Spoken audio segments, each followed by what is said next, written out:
Shalom,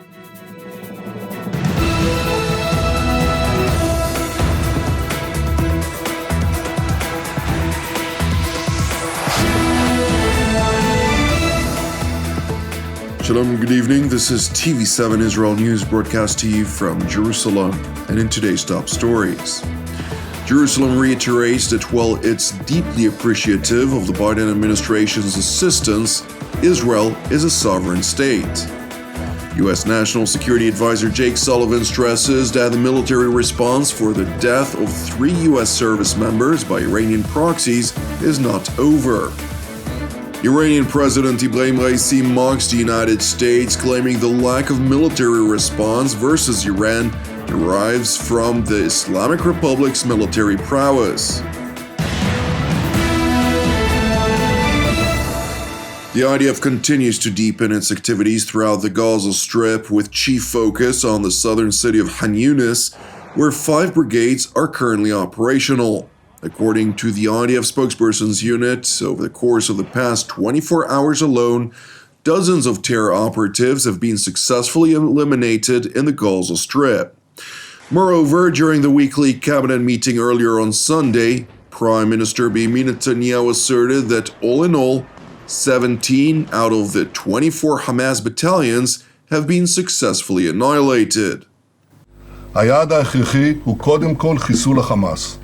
כדי להשיג את היעד הזה דרושים 3 דברים. ראשית, נדרש מיטוט הגדודים של החמאס. עד היום מיטטנו 17 מתוך 24 גדודים. רוב הגדודים שנשארו הם בדרום הרצועה, ברפיח, ונטפל גם בהם. שנית, נדרשות פעולות טיהור לאחר מיטוט הגדודים, כפי שכוחותינו עושים בנחישות בפשיטות תקיפות מאוד בצפון הרצועה ובמרכזה. שלישית, נדרש נטרול התת קרקע, כפי שכוחותינו עושים בשיטתיות בח'אן יונס, ועושים בכל חלקי הרצועה, וזה דורש עוד זמן. The Israeli Prime Minister went on to reiterate Jerusalem's determination to achieve its war objectives. אנחנו לא נסיים את המלחמה לפני שנשלים את כל יעדיה. חיסול החמאס, השבת כל חטופינו, והבטחה שעזה לא תהווה עוד איום על ישראל. המאמצים לשחרור חטופינו נמשכים כל העת. כפי שהדגשתי גם בקבינט הרחב, לא נסכים לכל עסקה ולא בכל מחיר. הרבה דברים שנאמרים בתקשורת כאילו הסכמנו להם, כגון מה שקשור בשחרור מחבלים, אנחנו פשוט לא נסכים להם.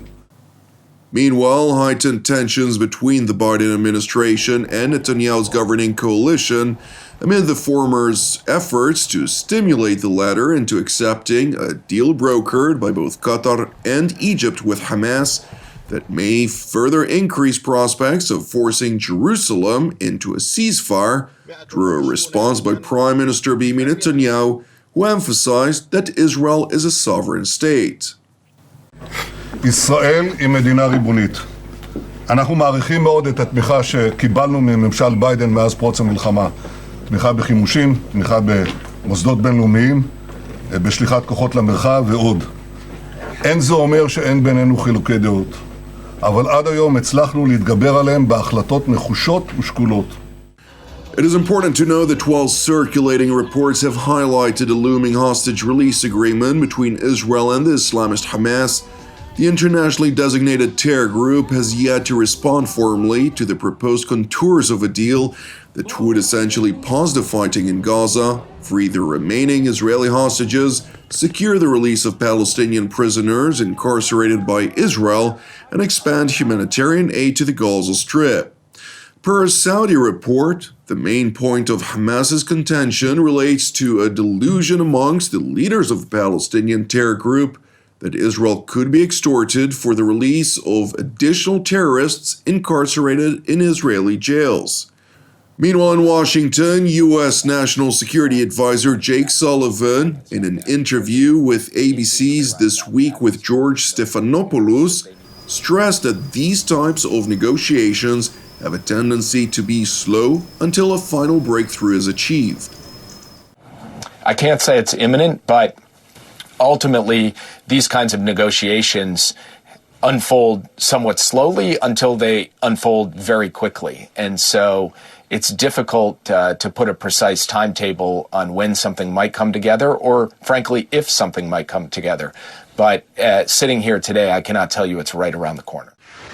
Sullivan went on to address the American response to the latest deadly strike against U.S. forces on Tower 22 in Jordan, asserting that the United States has more in store for Iran's regional proxies. This was the beginning of our response. There will be more steps. Some of those steps will be seen, some may not be seen, but there will be more action taken to respond to the tragic death of the 3 brave U.S. service members. And we cannot rule out that there will be further attacks from Iranian-backed militias in Iraq and Syria or from the Houthis. We have to be clear-eyed about that. And the president, in being clear-eyed about that, has told his military commanders that they need to be positioned to respond to further attacks as well. The U.S. National Security Advisor went on to stress that in the event of a direct Iranian attack against U.S. forces, it would be met with a swift and forceful response. I would just say, from the perspective of Tehran, if they chose to respond directly to the United States, they would be met with a swift and forceful response from us. Meanwhile, at the Pentagon, U.S. Secretary of Defense Lloyd Austin was asked about the fact that by delaying the retaliatory response against Iranian proxies, the United States essentially failed to exact the necessary price that could deter Iran and its regional tentacles from continued attacks against U.S. forces in the region. In terms of telegraphing about strikes and whether or not people leave or will have left, I won't speculate on any of that. I would just tell you that we will have a multi-tiered response, and again, we have the ability to respond a number of times depending on what the situation is. We believe that this was done by an element of what is known as the axis of resistance, and these are Iranian proxy groups.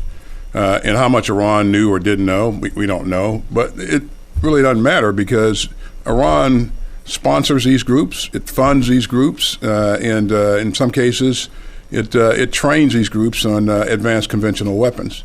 And so, I think without that facilitation, these kinds of things don't happen.